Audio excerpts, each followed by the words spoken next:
Yeah. Everything rolling? Marble countertops, wooden floors. Woman lord, but law. Oh, this lifestyle that we live in.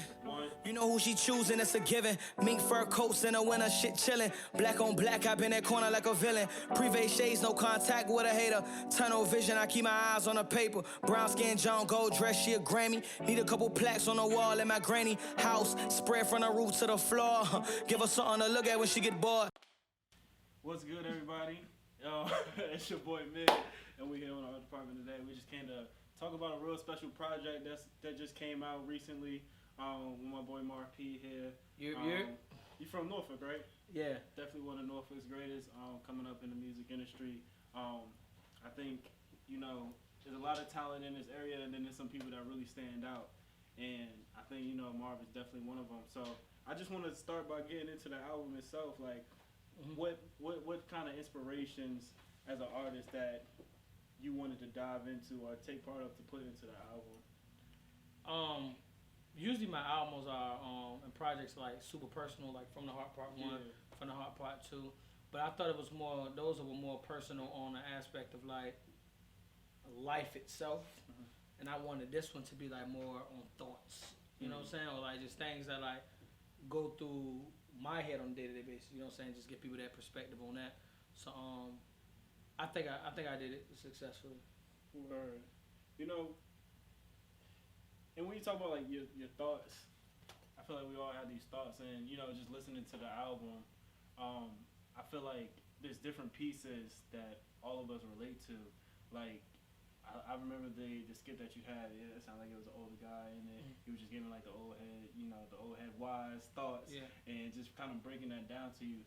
So it's pieces like that where you have your family involved, and it just adds more of what's real for each and everyday people. Yeah, that's actually my oldest brother on this jank, and he's just a very honest individual and transparent with me with his life, and I'm actually thankful for the conversation. Some that we had, we don't get to have many, but I'm thankful for some of the ones we did have, because it's like we don't have a lot of conversations, but like every so often he drops a gem that really sticks with me for like X amount of years.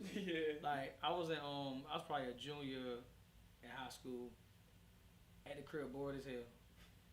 He pull up, get dressed out, he about to head back out, like he about to finna have a ball. I'm like, man, let me go with you, man, I ain't got nothing to do.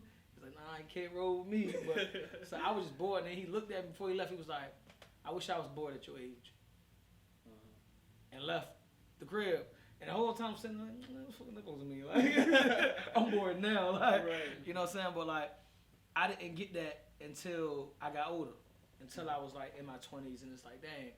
Because in his 20s, like, when even his late teens, you running the street, you doing this, you doing that, you doing this, you that. And you spend the bulk of your 20s and 30s in prison.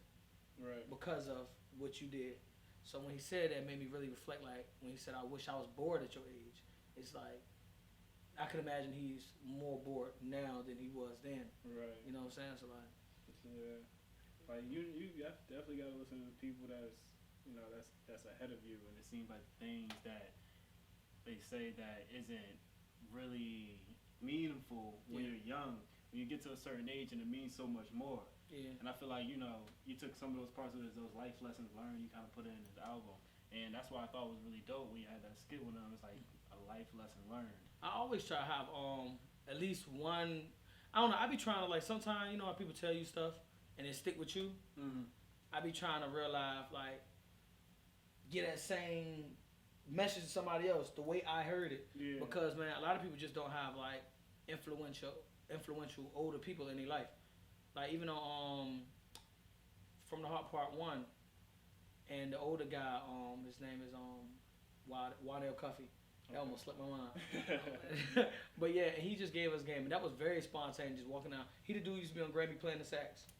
You know what? Dressed up with the hat. Yep, I read it a few times. You know what I'm saying? And he always had some game to drop. Like, even if he was joking, he had some game to drop. I feel like I got an old snap somewhere on the probably, street at night in front of the main playing. Talking cold trash. Like, he was a cool guy, but I just try to give those messages to people, because I know certain messages like that frame my way of thinking. Right. So hopefully they could do the same to whoever listening to it. So Yeah, definitely. I know. I remember one conversation we was having. We were just kind of like chilling, talking, and we were building. And you was telling me the story. You was sitting at a bus stop and you seen the guy walking.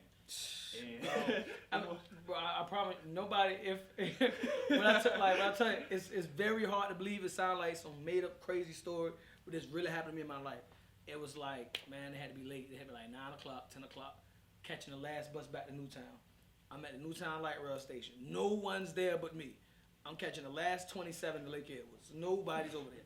This crazy dude, like across the jank, having this full-on, blown argument with his damn self. Like, I don't know. He talking to somebody, but my perspective, I'm like, ain't nobody over there. He talking to somebody. So, man, I got my headphones on. I'm just sitting there. I'm looking like, this dude crazy. Like, he come sit beside me. Come way around the jank. It's all these little janks you can sit at these benches and everything. He sit right here. And now I'm looking like, man, what this dude finna do? Like, he already crazy. He about to come over here. Yeah, just sat there, right? And not even knowing that I can't hear nothing. I mean, he think, you know, like, average person, you got a headphones, you thinking like, that person can't hear me. If I look at you got headphones on, I'm not gonna start having a conversation with you. But like, man, he just like this. He was like, am I crazy because I can't see it, or you crazy because you can't? Smooth gets up, walks away. I'm like, what the fuck kind of shit is that?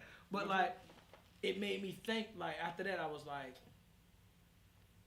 that was a real thought that framed the way I look at certain people and people with those so-called mental disabilities of like schizophrenia, people and stuff like that, because like their brain is moving faster. Yeah. Maybe we the slow ones. Right. At the end of the day. And I forget which one of my friends told me this, but they had a friend that had autism, but they were really, really, really, really good with numbers. I think she told me a story one time. She said there was an old baseball game on a Tuesday in 1983, and they came up with the exact date and exactly, you know, what time frame on the calendar happened. It was just like, you know, just a thought. How do you remember that? Yeah. Right. So it's like people like that, I feel like they just use their brains differently. I don't, you know. Yeah, it's like I believe for anything that someone lacks, you definitely got something gained from it. It's like blind people can smell and hear ridiculously, you know what I'm saying, way more than we can.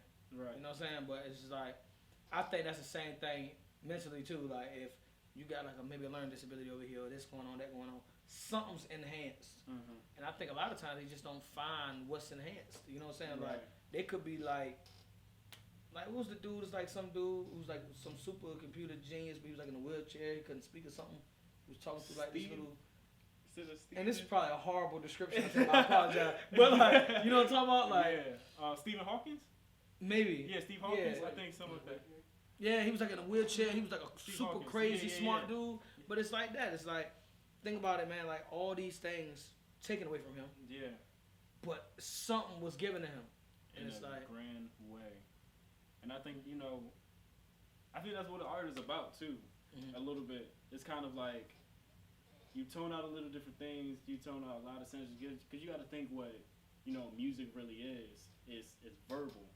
There's no sight, there's no smell, but what you gain when you're creating art and you're speaking through people through music, it has this effect on people that makes them move, that makes them cry, that makes them happy, and I think that's something that, you know, that's vital for art to be art. That was literally one of the reasons I like started and fell in love with just what music could do. I grew up in a musical household. My mom couldn't sing for nothing.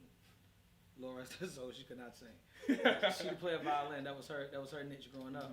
But so I grew up listening to like all the soulful music and all this type of stuff. But like as a kid, I know I feel like I struggled to communicate. Yeah. Like not even like socially, but emotionally and thoughts. You know what I'm saying? Like you know how you feeling away and you just can't. Yeah. When it come to you being frustrated, you can't communicate that. But right. you communicate any other time or when you're happy or something like that. But I recognized like when I was frustrated or I had something I actually wanted to say, it was tough to communicate it. So I feel if I put it in an art form, than like you got people who paint. Yeah. And like for example, Basquiat, you don't see many clips of him talking Right. or expressing himself, but when you look at his art, it probably says like 10 times more than he would physically say out of his mouth. Right. You know what I'm saying? You know how beautiful that is, though. It seems like a hindrance, but it's like an extension of you. Mm-hmm. And I remember like when I was in high school, I used to like to write a lot. I wasn't like musical or anything. I was poetry and stuff like that. But I when you said, and I feel like that's something that you do with your music. It's an extension of you. Mm-hmm. So you have this space where it's like you feel like you would never share these thoughts outside your head, but you put it on the paper. And that's a scary thing, to be honest with you. Yeah. Man, but for the longest, I wasn't transparent with my music. I was just rapping. Mm-hmm. I was really just rapping. And then I had a song called Big Fella, which was really a joke between me, one of my little brothers named Jaleel, the other one Malik. We were just laughing about like big dudes not getting no love. It was like all these big girls got 1,500 songs, and big dudes like after Heavy D died, there weren't no big dudes writing it. You got Ross, but so he got skinny. He won't. Yeah, really, ain't nobody really proud of being a big dude. So like that was our thing, and that was like our joke, and we took it and ran with it. But that song did way better than anything I ever made. Mm-hmm. And I was like, we spent no time writing it, no time making it, no time making the video. It was just straight fun and spirit of the moment type thing. Mm-hmm. And like for that to do more than things I actually worked on, I was like, that's the key. It's just to be like, I got to be transparent. Like if I give them me, then I don't sound like anybody else because like they can't be me. Right. You know what I'm saying? So that's literally like, you know what I'm saying? Like, so from that, I just started like becoming more personal, digging into like childhood thoughts and family situations and things like that. Cause I'm like, there's people really out here going through stuff like that, and who didn't have nobody or don't have nobody to listen to that they can relate to. Cause everybody rapping about money, cars, clothes, hoes. Yeah, everybody can't relate to. Everybody ain't got $1 million in jewelry. Like listening to Lil Baby sounds cool, but I can't relate. I don't have a foreign whip. I don't have, as a kid. So I knew when I was a kid, I actually started listening to Cole like 07, 08.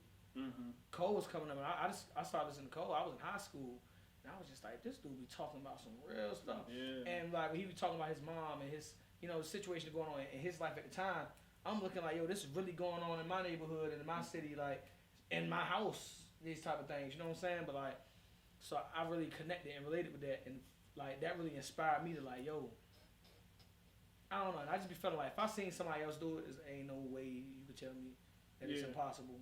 Right. Yeah, but like, because people look at the TV and they're like, oh, this is fantasy, this is far-fetched, but no, this is real life is whatever you want to handle it to be. It's an actual person. Right. Yeah. Yeah. And so, I know you talking about something like your brother and everything. He's actually one of the DJs that has a feature on the album, right? Yep. Right. So, with the people that you have on it, what kind of made you pick the people that you have on the album? I didn't used to like working with people, especially like artists, cause they weird. For one, and two, like everybody be like ego driven, or it's like I'm better than you, or and I don't really get into competition. I don't feel like as an artist, I don't feel like you have competition. It's like it's you create what you do, and that person create what they does. Y'all may happen to make the same type of music, but if you make the same type of music and the same music, that means somebody ain't real. Somebody faking it. But the features came from it's just really like last year. I started just wanting to work with people that I thought were dope. I didn't want to like work with people like, cause it's easy to say, oh, this person popping in the city, I know they'll get me some views. That person popping, I know that'll get me this, and it's like, but what's the point? Did you enjoy working with them? There's plenty of dope people around here that just, may not be the most popular, but honestly more talented than a lot of people that's more popular. Right. So I just like working with them, and then they end up being the more genuine people. Yeah. So like Leak is on. He produced Mirrors, the intro, and he's on Uglass. Yeah. And that was another one that came out of fun. We were just joking around, and that came about, but. I'm telling you, all these funny ones come from Leak. Shout out to Leak. Yeah, shout out to Leak, man. All the funny ones be coming from Leak, but just working with people that's dope, man, and it's real. Like on this chain, I got Ryan Luke as well. Ryan Luke pulled up. We was just working one day. Me and Cal and Ryan Luke pulled up, and the energy was good. The vibe was there, and like we really got work done. It was like honestly, I think it was like 2-3 songs that we got done, that we was working on, and one landed on the project. So that's dope. I got Funk Flex on the project from when he showed me a crazy amount of love. Yeah. So, I was listening to the track and then it cut off and then like Flex dropped the bomb on your shit. That's a legendary thing that happened. Flex dropped the bomb. What was the feeling when you heard that? Bro, I could have. Oh my mom and God, I almost drove off the damn Campbell Bridge. Bro, I literally. So I posted this video of Chase Dreams Not People and tagged them along with 19 other people. So super far-fetched, not thinking nothing about it. I literally leaving the house. I'm posting this as I'm leaving the house. And I'm driving. I don't even know where I'm going. I'm going somewhere like around the corner somewhere. And I get in the car, and at this time I was living on the south side, so I'm coming over the Campbell Bridge towards Mark State. And my phone goes through. I'm look. That shit like phone flexing in my head. I'm driving on the bridge. I'm like, that shit ain't real. You know how it be like fake accounts. You know what I'm saying? So I'm looking. I'm like, whoa. Then Jay said, boom. And Jay started going crazy. So, and it was just people, because apparently he posted it like a minute before. And didn't tag me in it. And he was like, who is this? And then he kind of like edited it and posted my jank. So people hit me up like, yo, you see this? Yo, you see this? And so I'm watching it with, like the retweet jank in the corner, like the repost. And I'm going crazy. I'm like, yo, this is Funk Flex. Like, ridiculous, Flex. Right? So in my head, I'm like, yo, this don't happen like this. I'm talking about, I'm on the bridge, like, trying to, like, I'm probably in everybody's lane. I'm in the car screaming, like, yo. That's monumental. I think I called Leak. I think Leak was the first person I called. Then after that, I was just screaming on Instagram for like cool 5 minutes. But like, what was his reaction like? Neither one of us could believe it. He was like, when I called him, he was like, "Yo, I just seen it." So he was on the phone like, it was a moment, but it was like dope because Flex is like a staple in hip hop culture. Right. And like, 97, man.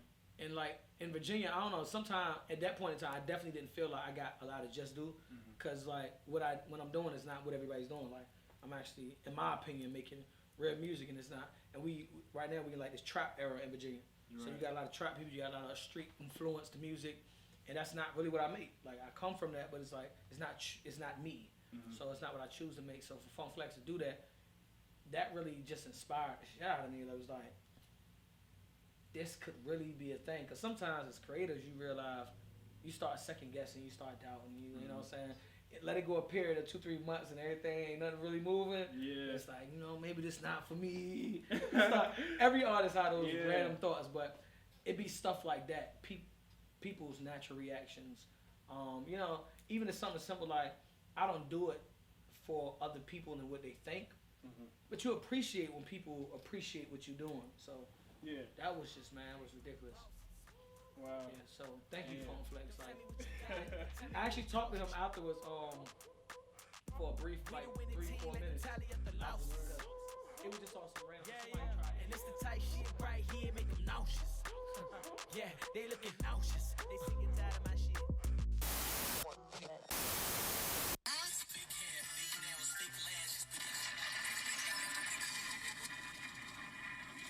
Shout out to my man Marv P. Marv P, I Marv see you. P,